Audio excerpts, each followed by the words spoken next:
ओम नमः शिवाय। शिव जी सदा सहाय। ओम नमः शिवाय। गुरु जी सदा सहाय। जय गुरु जी।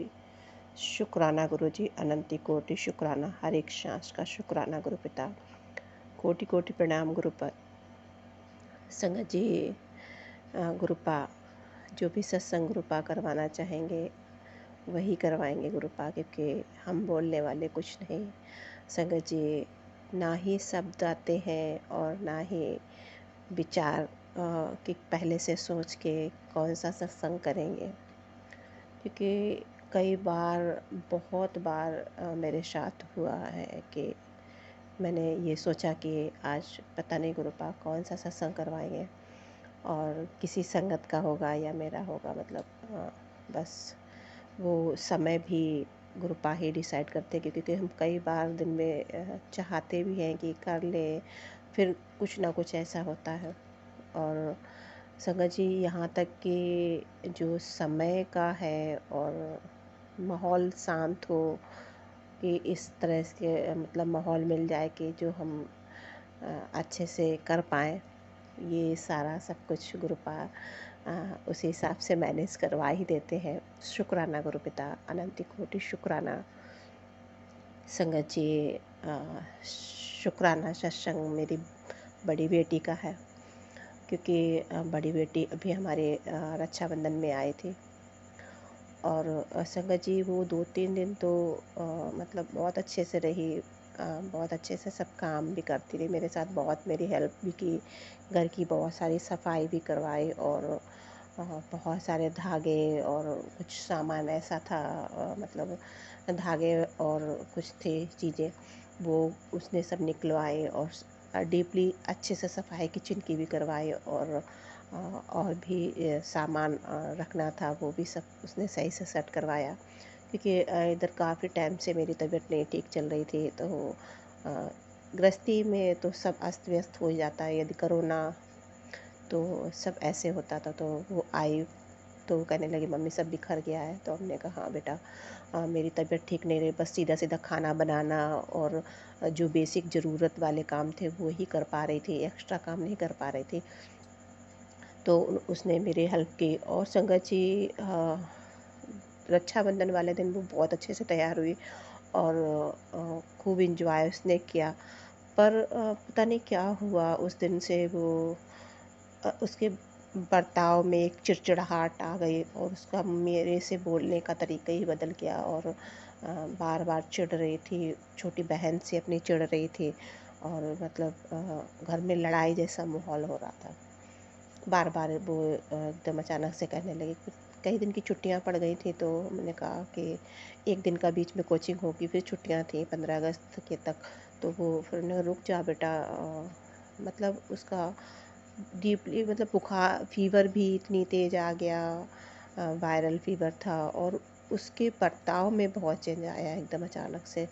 तो वो बार बार मुझसे ये कह रही थी, मम्मी ये घर चेंज कर दो, और कुछ नहीं सही है। उस दिन से वो आई थी तो जैसे मेरे साथ होता कि मैं सोती ही रहती, कभी कभी तो पूरा दिन ऐसे सोता। तो मेरा तो बीपी बढ़ता है, कभी नॉर्मली रहता, कभी कभी बढ़ता है, कभी पल्स डाउन हो जाती है। तो मेरे साथ तो ये चीज़ें अप डाउन होती हैं, पर उसके साथ भी उसका बीपी लो हो रहा। तो कह रही थी, पता नहीं, वहाँ तो मैं ठीक थी और यहाँ आके मुझे पता नहीं क्या हो गया है, मुझे भेज दो। और फिर वो संगत जी चली गई। 15 अगस्त के बाद दूसरे दिन फिर मैंने उसको भिजवा दिया, क्योंकि वो अजीब सा, मतलब इतनी चिढ़ रही थी, इतना चिढ़ रही थी कि मुझे अब बस भिजवा ही दो, और पता नहीं यहाँ क्या हो रहा है ना, मैं सही से मतलब। और वहाँ कहती, मम्मी मैं सुबह नाश्ते के टाइम भी सुबह से सारा कुछ कर लेती हूँ अच्छे से, सारे सब कुछ। मुझे ये चिंता हो रही थी कि यहाँ वो पहले भी नहीं करती थी, तो मुझे ये लग रहा कि मतलब ये क्या पढ़ रही होगी। तो वो बार बार वो यही कह रही थी कि मम्मी हम वहाँ ऐसे नहीं रहते, हम यहाँ पता नहीं क्या। हमने कहा, कोई बात नहीं बेटा, घर होता है कभी कभी ऐसा लगता है, पर मैं समझ रही हूँ इस बात को कि मेरे साथ भी ऐसा हो रहा है कि पूरा पूरा दिन, कभी कभी ऐसा होता है पूरा दिन डीपली सोए जा रहे हैं, और मतलब कुछ भी काम करने का मन नहीं हो रहा है, अजीब सी परिस्थितियाँ बन रही हैं। उसका रीज़न गुरुपा ने मुझे सत्संग के माध्यम से बहुत बार बताया है। सब कुछ गुरुपा पे छोड़ दिया है, क्योंकि मैंने बहुत इन सब चीज़ की टेंशन ली थी और इस वजह से मैं काफ़ी डिप्रेशन में भी गई, बच्चे भी।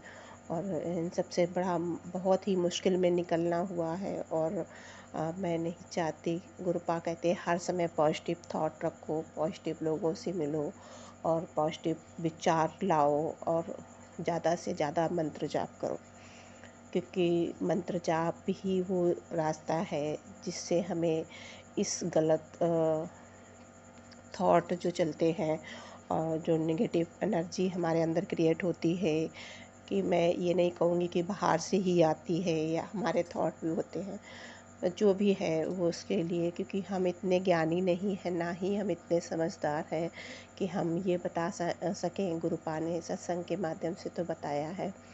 और कई बार गुरुपा तो हमारे प्रैक्टिकल गुरु हैं, तो कई बार कुछ चीज़ें हमें दिखाई भी हैं। और इसलिए मुझे पता है सब कुछ है, लेकिन अ, सब फिर भी सब कुछ उन्हीं पे छोड़ दिया। परमपिता परमेश्वर जब हमारे गुरुपा सर्वशक्तिमान है, तो हमें चिंता करने की क्या ज़रूरत है। शुक्राना गुरुपिता। और मेरी भी सेहत में बहुत सुधार है। फ़ीवर आ रहा था, टाइमली मेडिसिन ले रही हैं। और सभी संगत जो भी इस समय वायरल फ़ीवर चल रहा है, फ़ीवर आ रहा है, वो अपना समय से दवा लें। और क्योंकि जब समय से आप लोगे ना, तो वो जल्दी कवर होगा। और कृपा का जल प्रसाद लें, साथ में मंत्र जाप भी करें। और दवा को, अपनी मेडिसिन को गुरुपा से ब्लेस करवा के लें, कि बहुत रिलैक्स मिलती है।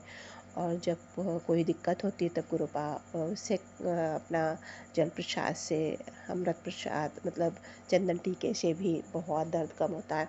पर गुरुपा कभी ये नहीं मना करते कि मेडिसिन ना लो, मेडिसिन ज़रूर लो यदि कोई दिक्कत है, और प्रैक्टिकल रहो। गुरु भाई कहते हैं। शुक्राना गुरुपिता, अनंती कोटि शुक्राना, हर एक सांस का शुक्राना। गुरुपा, आपकी बेटी से कुछ बोलने में गलती हो तो उसको क्षमा करना। और सभी संगत पे गुरुपा इतनी कृपा करना कि सभी संगत स्वस्थ रहे, मस्त रहे, खुश रहे और हमारा गुरु परिवार बढ़ता रहे। शुक्राना गुरुपिता, अनंती कोटि शुक्राना। जय गुरु जी। शुक्राना गुरु जी।